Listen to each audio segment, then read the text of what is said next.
I'm Mrs. Fish, and welcome to Mrs. Fish's Classroom. I've been teaching English language learners, ELLs, for over 10 years and have my master's in cultural linguistics. So let me be your go-to gal to support you with your English language learners in your classroom. All right, let's dive in.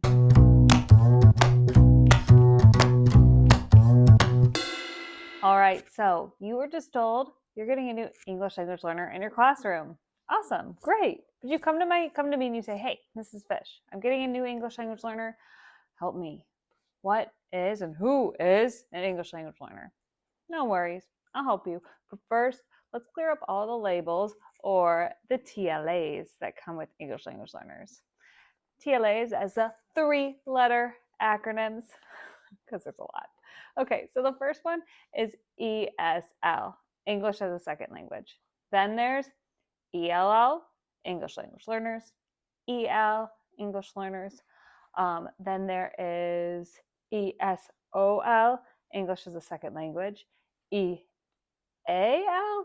English as an additional language, MLL, multilanguage learners, CLD, culturally and linguistically diverse, LD, linguistically diverse. All right, so in a nutshell, all of those acronyms and labels just mean, hey, you have a student in your classroom that can speak one or more multiple languages. Awesome.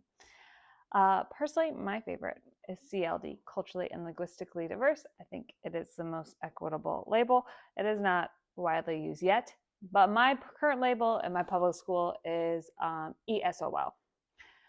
A little bit of a mouthful. Today, for the sake of this video, we're going to use ELL, English language learner. That's because that one is the most widely and universally used through public schools across the United States. Let me know in the comments which one your school district uses the most often. So now that we have labels all cleared up, let's talk about who are these kiddos in your classroom that happen to know one or more languages. Who are the ELLs in your class?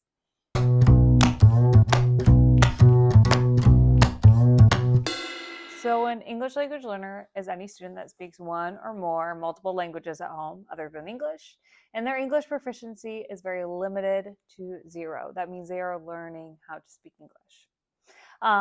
So after the English language in the United States, the most common language spoken is Spanish, but by no means is Spanish going to be the only language that's spoken at your school with English language learners. After that, the second most common is Chinese, then there's Tagalog, Vietnamese, and Arabic. My current school, I have a caseload of 50 plus students, and I have 12 different languages spoken. Okay, so those 12 are Spanish, Bosnian is the second most common, Vietnamese, Japanese, Chinese, Korean. Then I have Russian, Ukrainian, Turkish, Swahili, Hindi, and Arabic. So those are all the languages I have for students in my school. And do I speak all 12 of those languages? Absolutely not. You do not need to know that student's language in order to teach them English. Let's clear up that misconception. Absolutely not.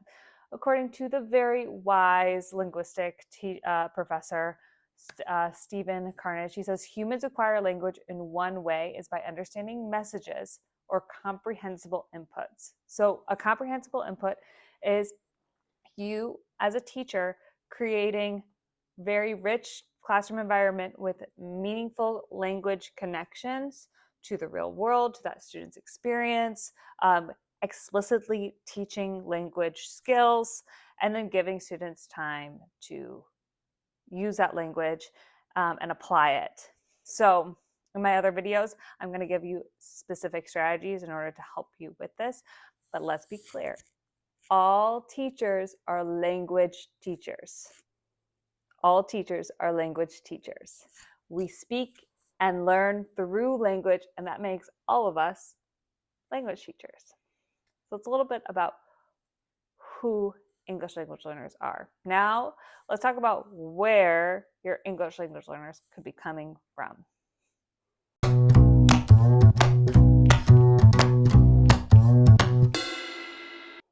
So you're like, great, Mrs. Fish, now I know who an English language learner is, but where are my ELLs coming from? Okay, great. Let's first talk about some stats because we all love some data. From the National Center of Educational Statistics, 10.6% of all public school students are English language learners. So that's 1 out of 10 of your kiddos are most likely to speak in their language at home. So that's 5.3 billion students. In my school district currently, in the last 10 years, we have an increase of 20% of English language learners in our public school district, which is a really fast growing rate. They're the fastest growing student body population in our whole school district. And I have teachers this year coming to my room that have been teaching for 10, 15, 20 plus years that are like, Mrs. Fish, I have never taught an English language learner before. Can you help me? Absolutely, I can. And the fact of the matter is that our numbers are growing in English language learners, and you're most likely going to have these kiddos in your classroom. Okay, so where are they coming from? 85% of English language learners are from your community. That means they're born right here in the United States, and they are citizens, so they're your neighbors. So that's where 85% of kiddos are from. Then, of course, we have immigrant students coming from many countries across the world, and moving to the United States. Then we have refugee students coming from war-torn countries, migrants, students here on student visas, or a whole host of reasons why a student may be walking into a room knowing one or more multiple languages. Pretty cool.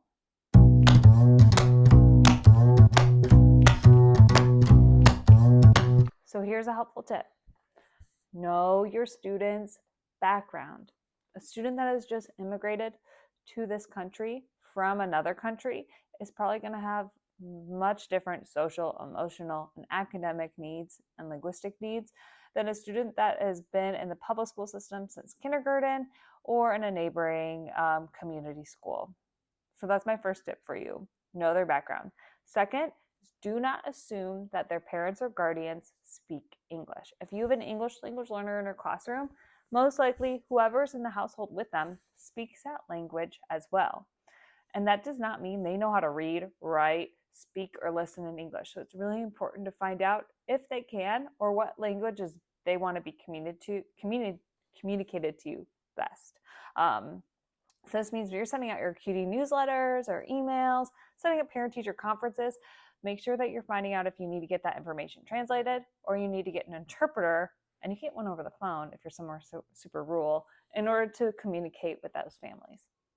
All families love their kiddos. They want to be involved in their academic career. So please break down language barriers in order to reach out to those families. So those are my 2 super helpful tips.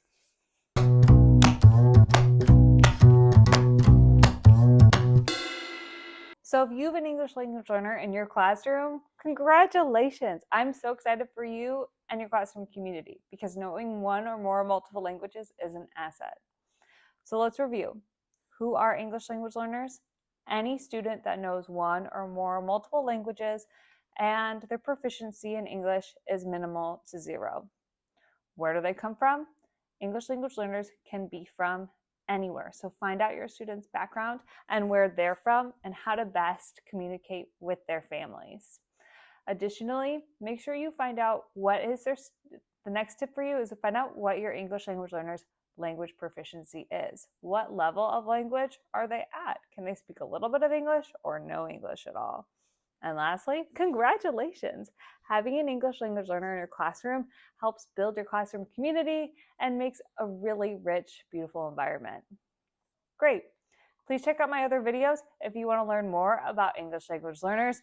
I'm here to support you. Again, I'm Mrs. Fish, and this is Mrs. Fish's School. Make sure you like, subscribe, do all the cool things that you do with a video. And I hope that your school year is going swimmingly. Thanks for checking in. See you next time.